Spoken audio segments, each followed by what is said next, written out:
ஆண்டவருடைய நாமம் மகிமைப்படுவதாக. காலை வேளையில் ஆண்டவருடைய பாதத்தில் காத்திருக்க கர்த்தர் நமக்கு கிருபை தந்தார்.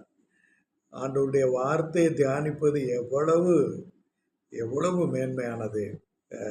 அதிலும் குடும்ப வாழ்க்கையை பற்றி இந்த பூமியில கர்த்தர் குடும்பங்களை எவ்வளவு நேசிக்கிறார் என்பதை இந்த தியானத்தின் மூலமா நம்ம பார்க்கிறோம். இன்று ரூத் போவாஸ் மன வாழ்க்கையை பார்க்க போகிறோம். ரூத் போவாஸ் இந்த மன வாழ்க்கையில மிக முக்கியமான சில சத்தியங்களை நம்ம கற்றுக்கொள்ள போகிறோம். அதுல ஒன்று விதவை மறுமணம். விதவை மறுமணம். விதவை என்றால் கணவனை இழந்த மனைவியை இழந்தவர்கள். 2 பேருக்கும் விதவையின் பெயர். இருவருடைய மனவாழ்வு அவங்க திரும்பவும் திருமணம் செய்ய அவர்களுக்கு வேதம் அனுமதி கொடுக்கிறது.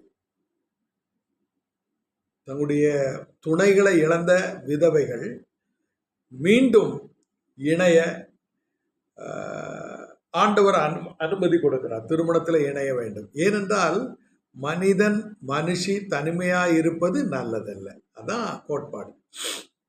வேதம் ரொம்ப தெளிவாக சொல்லுது. அதாவது ஆதாமை கர்த்தர் படைக்கும் போது மனிதன் தனிமையாயிருப்பது நல்லதல்ல, அல்லது மனுஷி தனிமையாயிருப்பது நல்லதல்ல. இப்போ மன வாழ்க்கை பெரிய நன்மை. துணையை இழந்தவர்களும் மன வாழ்க்கையில ஈடுபட வேண்டும். துணையை இழந்தவர்களைத்தான் கட்டணும்னு திட்டம் கிடையாது. இங்கே ரூத் புருஷனை இழந்தவள். போவாஸ் மனைவியை இழந்தவன் நம்ம சொல்லப்படவில்லை. அவர் வாலிபனா அல்லது அவர் விதவையா என்று நமக்கு அதை கண்டுகொள்ள முடியாது. அதற்கான ஆதாரம் வேதத்தில் இல்லை. அப்போ மன வாழ்க்கையில் அதாவது விதவை மறுமணம் என்பதில் கணவனை இழந்தவர்கள், மனைவியை இழந்தவர்கள் ஒரு பெண்ணை அல்லது ஒரு ஆணை தெரிவு செய்வது விடுதலையாக அவர்களுக்கு வழங்கப்பட்டிருக்கிறது. கோட்பாடு என்ன என்றால் மனுஷன் தனிமையாக இருக்கக்கூடாது, மரண பரியந்தம் தனிமையாக இருக்கக்கூடாது. மன வாழ்க்கையில இன வேற்றுபாடு இல்லை. மன வாழ்க்கையில இன வேற்றுமை இல்லை. இங்கே ரூத் மோவாபிய ஸ்திரீ, போவாஸ் யூதா கோத்திரத்தான், யூதன். மன வாழ்க்கையில இன வேறுபாடு கிடையாது. இனம் என்றால் நீங்க பாத்தீங்கன்னா வேதம் நமக்கு ஒரு வார்த்தையை நம்ம பார்க்கலாம். இந்த காரியத்தை பார்ப்பதற்கு முன்பு அப்போஸ்தலர் நடபடிகள் 17ஆம் அதிகாரம்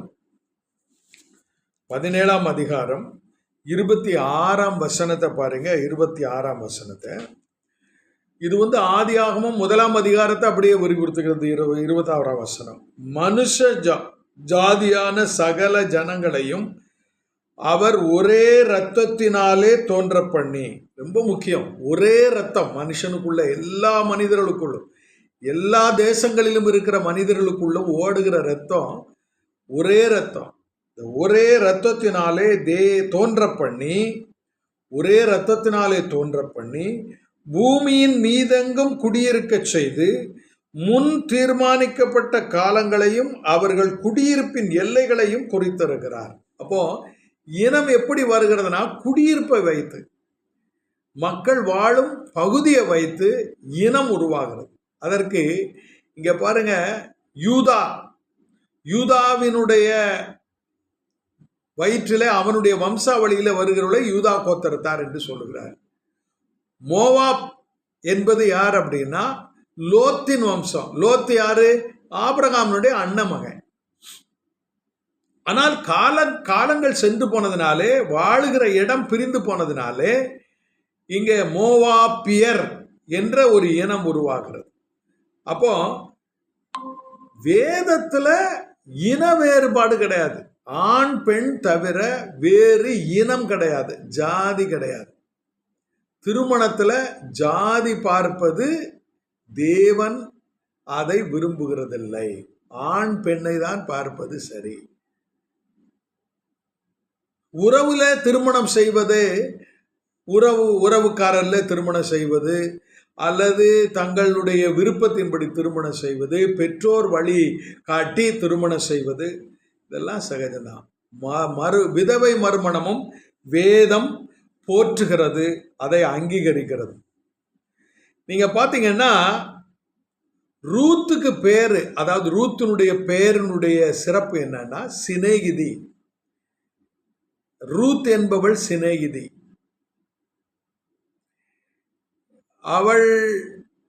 அவளை பற்றி வேதம் என்ன சொல்லுகிறதுனா பெண் சிநேகிதி. ரூத் என்பவள் இல்லறத்திற்கு சிநேகிதி. நகோமி என்றால் நகைப்பு. நகோமி. இப்போ இந்த இரு பெண்களும், ஒருத்தி மாமியாரா இருக்கிறா, இன்னொருத்தி மருமகளா இருக்கிறார். இப்ப பாருங்க, ரூத் மாமிக்கு தாயானாள். ரூத்துக்கு மாமி, அதாவது நகோமி தாயானாள். ரூத்திற்கு மாமியார் நகோமி தாயானாள். நகோமிக்கு ரூத் மகளானாள்.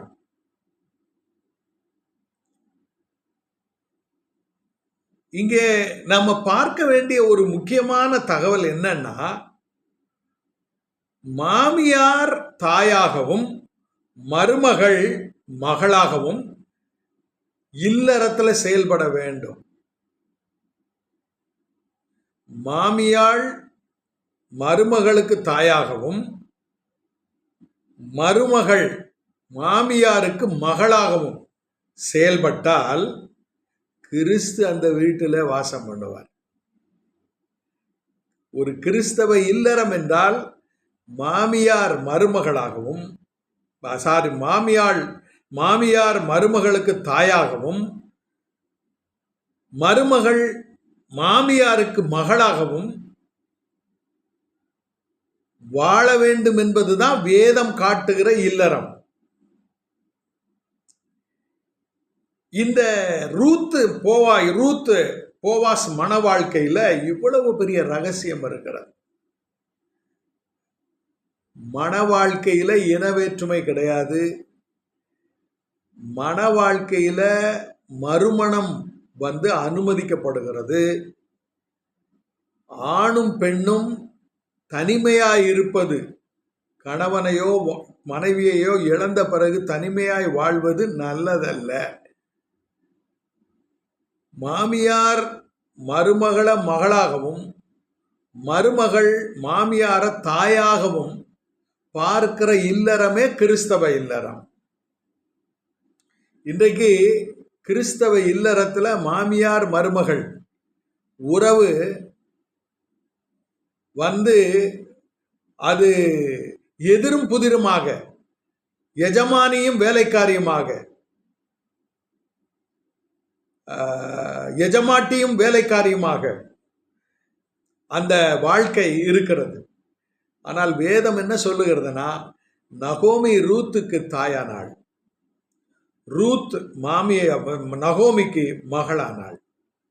ரூத்தின் மகனை தாயாகிய நகோமி வளர்க்கிற ஒரு பேறு பெற்றாள். அப்போ நகோமிக்கு ஒரு மகன் பிறந்தான். அவன்தான் யாரு? இந்த ஈசாய். இந்த ரூத்தும் போவாசும் பெற்றெடுத்த பிள்ளை யார் என்றால் தாவீதினுடைய தந்தையாகிய ஈசாயை பெற்றெடுக்கிறார். தாவீதினுடைய வம்சத்தில் கிறிஸ்து வந்தார். இப்போ பாருங்க, இந்த தாயானாள் மகளானாள், திருமணத்துல தாயானாள் மகளானாள் என்பதை இன்றைக்கு நம்ம பார்க்க போகிறோம். மாமியார் தாயானாள், மருமகள் மகளானாள். என்ன அற்புதமான ஒரு செய்தி பாருங்க. கர்த்தர் மாமியாரா இருந்தா மகனை ஆண்டவர் எடுத்துக்கொள்வார். மாமியார் தாயாய் மாறினால் மருமகள் மகளாக மாற வேண்டும். அப்படி மாறினா ஒரு பெரிய ஆசீர்வாதத்தை வாழ்க்கையில பெற்றுக்கொள்ள முடியும். இங்க சங்கீதம் 45:10-11 குமாரத்தி, அதாவது மகள் தாயாவதை குறித்து பேசுகிறது. மகள் தாயாவதை குறித்து பேசுகிறது. அதாவது மணமகள் தாயாவதை குறித்து பேசுகிறது. உங்களுக்கு புரியும்னு நினைக்கிறேன். மணமகள் தாயானாள், அவள் மகளானாள், மாமியாருக்கு மகளானாள், கணவனுக்கு சிநேகிதியானாள்.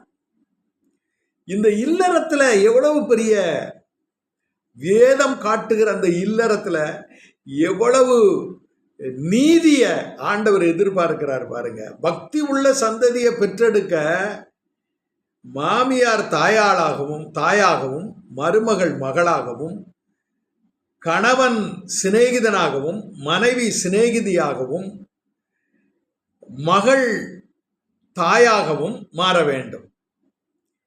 இது நடந்தால் மட்டுமே கிறிஸ்தவ இல்லறம் பக்தி உள்ள சந்ததியை பெற்றெடுக்கும். இங்க 46, 45, 10, 11 வசனத்தை பாருங்க. குமாரத்தியே கேள், நீ உன் செவியை சாய்த்து சிந்தித்துக்கொள். மணமகளுக்கு, புருஷன் வீட்டுக்கு வாழ போகிற பெண்ணுக்கு வேதம் சொல்லுகிற கருத்து என்ன தெரியுமா? மகளே, ஆண்டவருக்கு விழிக்கும் போது அப்படி எப்படி விழிக்கிறார்னா, என் மகளே கேள், நீ உன் செவியை சாய்த்து சிந்தித்துக்கொள். இதை உன் சிந்தையில நீ சிந்தித்து கொண்டே இருக்கணும். நீ இதை பாரு, இதை விட்டு விலகக்கூடாது. என்ன சிந்தித்து கொள்ளணும்? உன் ஜனத்தையும் உன் தகப்பன் வீட்டையும் மறந்து விடு. மணமகளுடைய இருதயத்துல தகப்பனுடைய வீடு உயர்ந்ததா இருக்கும். தகப்பன் வீடும் தகப்பனுடைய உறவும் உயர்ந்ததா இருக்கும். அப்பாவும் அம்மாவும் வீட்டுக்கு வந்தா விழுந்து விழுந்து கவனிப்பாங்க. மாமனார் மாமியார் வந்தா கவனிப்பு அது கடுமையான ஒரு பிணக்காக இருக்கும். தாயை போல தகப்பனை போல மாமியார் மருமகளை மாமியார் மாமனாரை மருமகள் கவனிக்கணும். அப்படின்னா மருமகள் மாமனார் மாமியாருக்கு மகளாகணும். அப்படின்னா மாமனார் மாமியார் மருமகளுக்கு பெற்றோரா மாறணும். இதைத்தான் வேதம் நமக்கு வலியுறுத்துகிறது. நல்ல மகள் தன் தகப்பன் வீட்டை, மருமகள் தன் தகப்பன் வீட்டை மறந்து விடுவாள். அதற்கப்புறம் அப்பொழுது ராஜா உன் அழகில் பிரியப்படுவார், அவர் உன் ஆண்டவர் ஆகையால் அவரை பணிந்து கொள். இப்ப பாருங்க, இல்லற வாழ்க்கையில போவாஸ் ரூத்துடைய வாழ்க்கை எப்படி இருக்குன்னு நம்ம கொஞ்சம் பார்க்கலாம். இந்த பகுதியை நீங்க எடுத்து வைத்துக் கொள்ளுங்க. நியாயாதிபதிகளுக்கு அடுத்து இந்த புத்தகம் வருகிறது. வெறும் 4 அதிகாரங்களை கொண்ட புத்தகம் இது. வேதத்துல பெண்கள் பெயர்ல 2 புத்தகம் தான் இருக்கு. ஒன்னு ரூத், இன்னொன்று எஸ்தர். வேற எதுவும் இல்லை. ரூத்து, எஸ்தர் 2 பேருடைய இல்லற வாழ்க்கையினுடைய வெற்றி, ஜெயம் ஜனத்திற்கு நன்மையை கொடுக்குது. இல்லறம் ஜனத்திற்கு நன்மையை தரணும். நம்முடைய இல்வாழ்க்கை, கணவன் மனைவி இல்வாழ்க்கை பக்தி உள்ள சந்ததியை பெற்றெடுக்க ஆண்டவர் ஏற்படுத்தி இருக்கிறார். இங்க நீங்க பாத்தீங்கன்னா, இதை நீங்க படிச்சு பார்க்கும்போது பாத்தீங்கன்னா, இங்கே 2 மருமக்கள் இருக்கிறார்கள். ஒருத்தி பேர் ஓர்பாள், இன்னொருத்தி பேர் ரூத்து. நகோமி என்பவள், அவளுடைய புருஷன் எலிமெலேக்கு. இவருக்கு 2 பிள்ளைகள். ஒருவன் பேர் மக்லோன், இன்னொருத்தன் பேர் கிலியோன். மூத்தவன் பெண் கொள்ளுகிறான். இவர்கள் எப்ராத்தியர் அப்படின்னு சொல்லி இருக்குது. எப்ராத்தியர்னா, எப்பிராத்தா என்பது தாவீதினுடைய பிறந்த ஊர். அங்கே எப்பிராத்தா என்று சொல்லப்படுகிற ராகேலினுடைய கல்லறை இருக்கிற ஒரு இடம். இப்ப தாவீதினுடைய வம்சத்துல கிறிஸ்து பிறப்பார். அதாவது ஸ்திரீயின் வித்தாக மேசியா வருவார் என்று ஆதியாகமம் 3ஆம் அதிகாரத்தில் 15ஆம் வசனத்தில் நம்ம வாசிக்கிறோம். இந்த குடும்பங்கள் எல்லாம் கிறிஸ்து பிறப்பை நோக்கி போய் கொண்டிருக்கிறது. அதாவது ஆபிரகாம், ஈசாக்கு, யாக்கோபு, அப்புறம் பார்த்தீங்கன்னா வந்து அம்ராம், யோகபேத்து, இப்படியே போகுது. இந்த வரிசையில் ரூத்தும் போவாசும் வருகிறார்கள். இப்போ கிறிஸ்துவனுடைய அட்டவணையை நீங்கள் பார்க்கணுன்னா, நீங்கள் மத்தேயு 1ஆம் அதிகாரத்தில் அந்த அட்டவணை இருக்கிறது. அதை நீங்கள் கொஞ்சம் பார்த்தீங்கன்னா அதில் இந்த போவாசை பற்றி அங்கே சொல்லப்பட்டிருக்குது. 5ஆம் வசனம் பாருங்க. சல்மோன் போவாசை ராகாப்பினிடத்தில் பெற்றான். சல்மோன் போவாசை ராகாப்பினிடத்தில் பெற்றான். போவாஸ் ஓபேத்தை ரூத்திடத்தில் பெற்றான். ஓபேத் ஈசாயை பெற்றான். ஈசாய் தாவீது ராஜாவை பெற்றான். இப்ப பாருங்க, கிறிஸ்து இந்த அட்டவணையில வருகிறார்.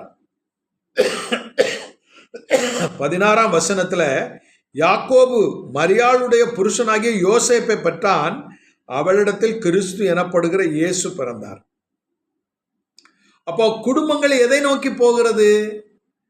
குடும்பங்கள் இரட்சகரை நோக்கி போகிறது. இப்போது வாழுகிற குடும்பங்கள் எதை நோக்கி போகிறது? ரட்சிப்பை நோக்கி போகிறது. பழைய ஏற்பாட்டில் குடும்பங்கள் இரட்சகரை நோக்கி போகிறது. புதிய ஏற்பாட்டில் குடும்பங்கள் ரட்சிப்பை நோக்கி போகிறது. அப்படி என்றால் என்ன?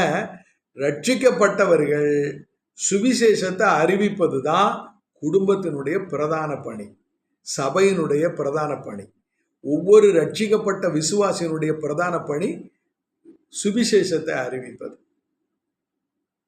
அப்போ பழைய ஏற்பாட்டில் இரட்சகரை நோக்கி, புதிய ஏற்பாட்டில் ரட்சிப்பை நோக்கி, ஆத்துமாதாயத்தை நோக்கி குடும்பங்கள் நகர்கிறது. அப்போ குடும்பங்களில் சமாதானம் வேண்டும் என்றால் கணவன் மனைவியை சிநேகிதியாகவும் மனைவி கணவனை சிநேகிதனாகவும் பாவிக்கணும். மாமனார் மாமியார் மருமகளை மகளா பார்க்கணும். மருமகள் மாமனார் மாமியார பெற்றோரா பார்க்கணும். இந்த இல்லறத்துல பிறக்கிற பிள்ளைகள் பக்தி உள்ள சந்ததியா இருப்பாங்க. இப்போ இங்க நீங்க பாத்தீங்கன்னா ரூத் போவாஸ் ஓபேத்தை ரூத்திடத்தில் பெற்றான். ஓபேத் என்கிற மனிதன், அந்த குழந்தை பிறந்த உடனே அந்த பிள்ளைய வளர்க்கிற பாக்கியம் யாருக்கு கிடைக்கிறது என்றால் ரூத் இந்த நகோமிக்கு கிடைக்கிறது. பாருங்க, இங்க 4ஆம் அதிகாரத்தில் பாருங்க 16ஆம் வசனம் 15 பாருங்க. அவன் உன் ஆத்துமாவுக்கு ஆறுதல் செய்கிறவனும் உன் முதிர் வயதிலே உன்னை ஆதரிக்கிறவனுமாய் இருக்க கடவன். உன்னை சிநேகித்து 7 குமாரரை பார்க்கிறோம், உனக்கு அருமையாயிருக்கிற உன் மருமகள் அவளை பெற்றாளே என்றார்கள். நகோமி அந்த பிள்ளையை எடுத்து தன் மடியிலே வைத்து அதை வளர்க்கிற தாயானாள். என்ன அற்புதமா வேதம் நமக்கு கற்றுக் கொடுக்க பாருங்க. நகோமி ரூத்துக்கு மாமியார். ஆனா இந்த நகோமி மாமியார் அந்த பெருமையை கொண்டாடாம இந்த ரூத்த மகளா எடுத்து விடுகிறாள். அதற்கு என்ன காரணம்? அந்த மருமகளும் அந்த மாமியார் நிற்கதியாக நிற்கும் போது அந்த மாமியாரை விட்டு பிரியாமல் அவ சொல்ற அந்த வார்த்தையை பாருங்க. இங்க பாருங்க 16:1-16 ரூத்தினுடைய வார்த்தை. நான் உம்மை பின்பற்றாமல் உம்மை விட்டு திரும்பி போவதை குறித்து என்னோடே பேச வேண்டாம். நீர் போகும் இடத்திற்கு நானும் வருவேன், நீ தங்கும் இடத்துல நானும் தங்குவேன். உம்முடைய ஜனம் என்னுடைய ஜனம், உம்முடைய தேவன் என்னுடைய தேவன். நீர் மரணமடையும் இடத்தில் நானும் மரணமடைந்து அங்கே அடக்கம் பண்ணப்படுவேன். மரணமே அல்லாமல் வேறொன்றும் உம்மை விட்டு என்னை பிரித்தால் கர்த்தர் அதற்கு சரியாகவும் அதற்கு அதிகமாகவும் எனக்கு செய்ய கடவர் என்றார். இந்த மாமியார் மருமகளுடைய உறவு எவ்வளவு இங்கிதமான, நேசமான, பிரியமான உறவா மாறிட்டு. இங்க மாமியாரை பார்க்கல, தாயாரை பார்க்கிறோம். இங்க மருமகளை பார்க்கல, மகளை பார்க்கிறோம். இந்த மாமியார் மருமகள் உறவு இன்றைக்கு பூமியில சண்டை நிறைந்ததாய், வஞ்சகம் நிறைந்ததாய், சூது நிறைந்ததாய், இன்னும் பகை நிறைந்ததாய், காரமாகி மிக மோசமான உறவாக அது இருக்கிறது. ஆனால் வேதம் சித்தரிக்கிற மாமியார் மருமகள் உறவு என்ன என்றால், மாமியார் தாயாகவும் மருமகள் மகளாகவும் மாற வேண்டும். அப்படிப்பட்டவர்களுக்கு பிறக்கிற பிள்ளை பக்தி உள்ள சந்ததியா வளர்க்கப்படும். வேதத்தினுடைய சாராம்சம் என்ன தெரியுமா? அன்பு. அன்புதான், அதாவது விசுவாசம், நம்பிக்கை, அன்பு, இந்த மூன்றும் இன்றைக்கு உலகத்துல நிற்குது. அதுல அன்பே பெரிது. இப்ப நகோமி தன்னுடைய மருமகளை மகளா எடுத்ததுனாலே, மருமகள் மகளானதுனாலே பிறந்த சந்ததி அந்த ஓபேத் கிறிஸ்துவினுடைய தந்தையாக மாறுகிறார். ரட்சகருக்கு தகப்பனாக மாறுகிறார். பக்தி உள்ள சந்ததி அந்த குடும்பத்தில் பிறக்கிறது. நீங்க பாத்தீங்கன்னா கிறிஸ்துவனுடைய சந்ததியில ராகாப் என்ற ஒரு வேசியை பற்றி அங்கு சொல்லப்பட்டு இருக்கிறது.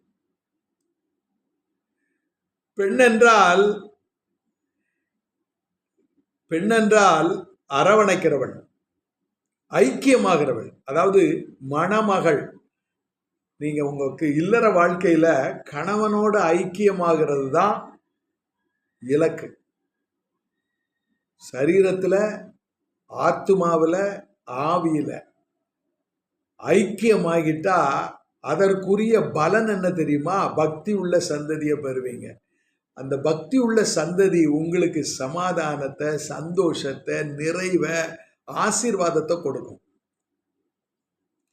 இந்த நகோமி ரூத்தினுடைய வரலாறு அதனுடைய உண்மை என்ன சொல்லுகிறது என்றால், நகோமி மாமியார் அல்ல, அவள் தாயானாள். ரூத் மருமகள் அல்ல, அவள் மகளானாள். இப்ப பாருங்க, நகோமி ரூத்தினுடைய வாழ்க்கைய நல்வாழ்க்கைக்காக, அவளுடைய மன வாழ்க்கைக்காக, அவர் மறுமணத்திற்காக அவள் என்னவெல்லாம் செய்கிறார் என்று இந்த அதிகாரங்களை வாசிச்சு பாருங்க. 4 அதிகாரம் தான். அவங்க 2 பேரும் இணைந்து மாமியாருக்கு மருமகள் உதவுகிறாள், மாமியார் மருமகளுக்கு உதவுகிறாள். இப்போ இந்த மருமகள் மோவாபிய ஸ்திரீ அந்த யூதா கோத்திரத்துல மிக உயர்ந்த ஒரு குடும்பத்துல வாழ்க்கைப்பட இந்த நகோமி வழிகாட்டுகிறார். மாமியாருடைய ஆலோசனை மருமகளுக்கு வாழ்வளிக்கிறது. மாமியாருடைய அந்த அந்த தாயாகி அவளை பராமரிக்கிறதுனாலே அவளுடைய சந்ததி விளங்கும்படி கர்த்தர் அவள் மேல் இரக்கம் வைக்கிறார். இன்றைக்கு பாருங்க, கண்ட சகோதரனை நேசிக்கலனா காணாத தேவனிடத்துல எப்படி அன்பு கூற முடியும்? கண்ட மாமியார நேசிக்கலனா காணாத தேவனிடத்துல எப்படி அன்பு கூற முடியும்? கண்ட மருமகளை மகளா பாவிக்காம காணாத தேவனிடத்துல எப்படி அன்பு கூற முடியும்? இந்த காலை வேளையில இல்லறத்தின் மாட்சிமை, இல்லறத்தின் மகிமை எதுல இருக்குன்னா ஐக்கியமாகிறதுல இருக்கு. கணவன் மனைவியோடு ஐக்கியமாகுதல், மனைவி கணவனோடு ஐக்கியமாகுதல். இந்த போவாஸ்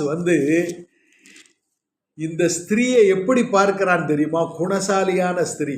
எப்படி தெரியுமா? அவளுடைய நடவடிக்கையை வைத்து மோவாப் தேசத்திலிருந்து தன்னுடைய மாமியாருக்காக உதவும்படி தன் தகப்பன் வீட்டையும் தன் இனத்தையும் தன் தேசத்தையும் விட்டு தன்னுடைய மாமியாருடைய சுகத்திற்காக, பாதுகாப்பிற்காக, மாமியாருடைய உதவிக்காக வந்த இந்த மருமகளை அவன் கண்டு, அவனுக்குள்ளே இருக்கிற அவள் நற்குணசாலி என்பதை கண்டு அவளை விவாகம் செய்ய தீவிரிக்கிறான்.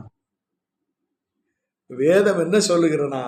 குணசாலியான ஸ்திரீ விலையேற பெற்ற முத்துக்களை பார்க்கிலும் அது அதிகமாம் என்று வேதம் சொல்லுகிறது. இங்க குணசாலியான ஸ்திரீ எப்படி இருக்கிறா? உதவுகிறவளாய், அரவணைக்கிறவளாய், ஐக்கியமாகிறவளாய், உறவை கொண்டாடுகிறவளாய், தன்னுடைய வாழ்க்கைய தன்னுடைய மாமியாருக்கு அர்ப்பணிக்கிறவளாய் அவள் இருந்தாள். அப்படிப்பட்ட ஒரு ஸ்திரீ தன் கணவனை எவ்வளவு நேசிப்பா. அவள் பெற்றெடுக்கிற பிள்ளை மெய்யாகவே இரட்சண்யத்தை கொண்டு வரும். இந்த காலை வேளையில ஆண்டுடைய சன்னிதானத்துல இன்றைக்கு திருமண உறவுகள் எப்படி பிரிந்து கிடக்கிறது தெரியுமா? மருமகளை கொண்டு வரும்போது வரிஞ்சு கட்டி கொண்டு வருகிற உறவு, மருமக வந்த பிறகு குறை சொல்லுகிறதும் குற்றம் பிடிக்கிறதும், கண்ணில் விளக்கெண்ணெயை ஊற்றிக்கிட்டு அவளுடைய பேச்சு, அவளுடைய நடை, உடை, பாவனை சகலத்தையும் குற்றம் பிடித்து கடைசியில குடும்பத்தை ரெண்டா பிரிச்சிடுறாங்க. தன்னுடைய மகனை மருமகளோட வாழ விடாம, மகளை மருமகனோட வாழ விடாம இன்றைக்கு பெற்றோரே திருமணங்களை உடைக்கிறாங்க. திருமணத்தை உடைச்சிட்டு புருஷன் உயிரோடு இருக்கும்போது, மனைவி உயிரோடு இருக்கும்போது வேறொருத்திய திருமணம் பண்ணி வைக்கிறாங்க.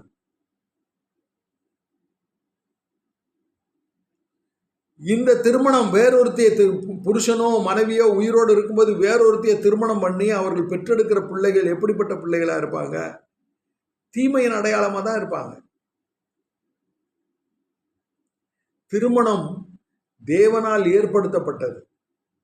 மறுமணமும் தேவன் அங்கீகரிக்கிறார்.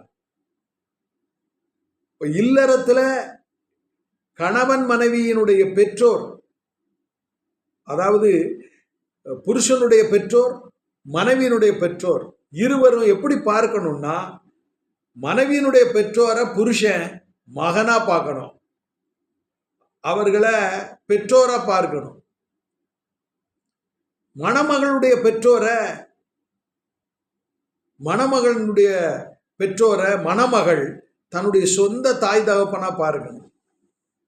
அப்படின்னா அவருடைய பெற்றோரும் மருமகளை மகளாகவும் மருமகனை மகனாகவும் பார்க்கிற ஒரு குடும்பத்தில் ராஜா வந்து பிறப்பார். எந்த சந்தேகம் வேண்டாம், ராஜா வந்து பிறப்பார். இந்த காலை வேளையில இல்லறத்தினுடைய மாட்சிமை இந்த போவாஸ் ரூத்தினுடைய மன வாழ்க்கையிலிருந்து நாம் கற்றுக்கொள்ளுகிறோம். இந்த காலை வேளையில நம்முடைய இல்லற வாழ்க்கையை சீர்தூக்கி பார்ப்போம்.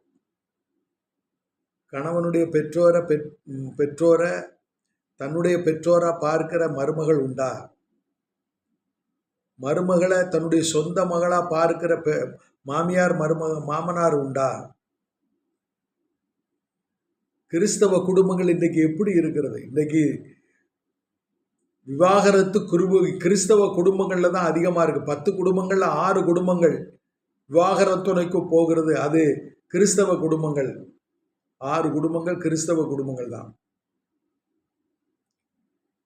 வேதம் நமக்கு கற்றுத்தருகிற இந்த மகிமையான இல்லற வாழ்க்கையின் மாட்சிமையை நம்ம புரிந்து கொண்டு ரூத் போவாசை போல வாழ பழகுவோம். அந்த மாதிரியை பின்பற்றுவோம்.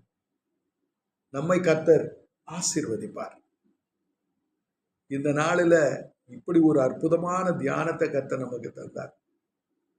எண்ணி பாருங்க, நம்முடைய இல்லற வாழ்க்கையை எண்ணி பாருங்க. கணவன் மனைவிக்கு சிநேகிதனாகவும் மனைவி கணவனுக்கு சிநேகிதனாகவும், மாமனார் மாமியாருக்கு மகனாக மகளாக வாழுகிற வாழ்க்கையை ஆண்டவர் நமக்கு கொடுக்கும்படி இந்த ரூத் போவாசை நம்முடைய இல்லற வாழ்க்கையின் அடையாளமாக வைப்போம். அவருடைய வாழ்க்கை மறுமண வாழ்க்கை தான், ஆனாலும் அது விலையேறப்பெற்ற மாட்சிமையான நற்சாட்சி உள்ள ஒரு குடும்பம் இல்லற வாழ்வு. அப்படிப்பட்ட இல்லற வாழ்வை கர்த்தர் நமக்கு அருள்வாராக. கர்த்தர் தாமே இந்த வார்த்தைகளை ஆசீர்வதிப்பாராக. ஜெபிப்போம். நல்ல ஆண்டவரே, ரூத் போவாசை போலவும் நகோமி ரூத்தை போலவும் ஆண்டவரே, நாங்கள் இந்த பூமியிலே கர்த்தாவே சிநேகிதனாக சிநேகிதியாக, தாயாக மகளாக ஆண்டவரே, கணவன் மனைவியை வாழ்க்கையில ஒருவரை ஒருவர் நேசித்து வாழ எங்களுக்கு உதவி செய்யும். பக்தி உள்ள சந்ததியை பெற்றெடுக்க, எங்கள் வம்சங்களிலே ராஜாக்கள் தோன்ற, ஆண்டவரே கர்த்தாவே வேதம் காட்டுகிற இல்லற வாழ்விலே நாங்கள் நிலைத்திருக்க எங்களுக்கு உதவி செய்யும். இயேசு கிறிஸ்துவின் உன்னத நாமத்தில் வேண்டுகிறோம் நல்ல பிதாவே. ஆமென்.